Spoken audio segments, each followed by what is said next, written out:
Hey everyone, my name is Lisandro Simon Dato from Rule 5. Ako si Gregoria. Nanunumpa sa harap ng kataas-taasang kagalang-galangang katipunan ng mga anak ng bayan. Mamili ka ng iyong pangalan sa kilusan. Nakabini. If you were in Gregoria de Jesus' place, would you have the courage to stand up for freedom in silence, just like how she did, with strength, faith, and love for her country? Sa dami ng version ng unang sigaw, minsan parang nagkakagulo. Balintawak ba, pugadlawin, o kalookan.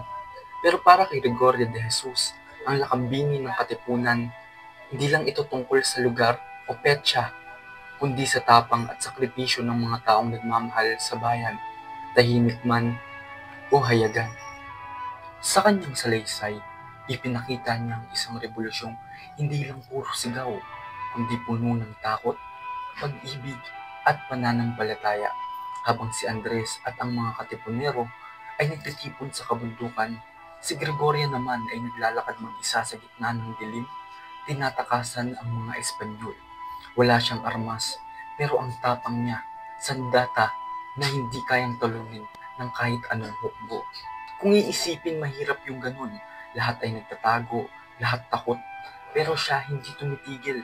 Hindi man siya nakasaksi sa pagpunit ng sedula, ramdam niya ang sigaw ng kalayaan sa bawat tibok ng puso niya.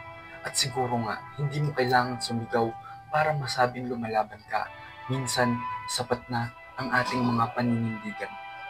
Gregoria's versions remind us that revolution was not only fought by men with bolos and flags.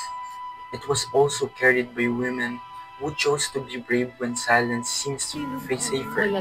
Sa likod ng bawat katipunero, may mga Gregoria nagtatago ng mga dokumento, nagdadala ng mensahe at nagbubuhos ng luha sa dilim ng gabi.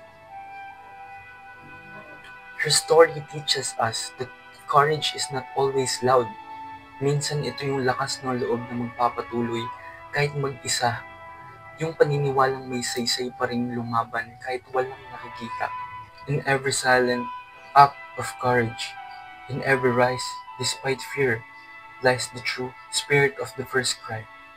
The cry of a heart willing to give everything for the sake of the Mahirap freedom. kasi ang pinagdaanan ni Gregoria. Masakit talaga. Masakit na masakit.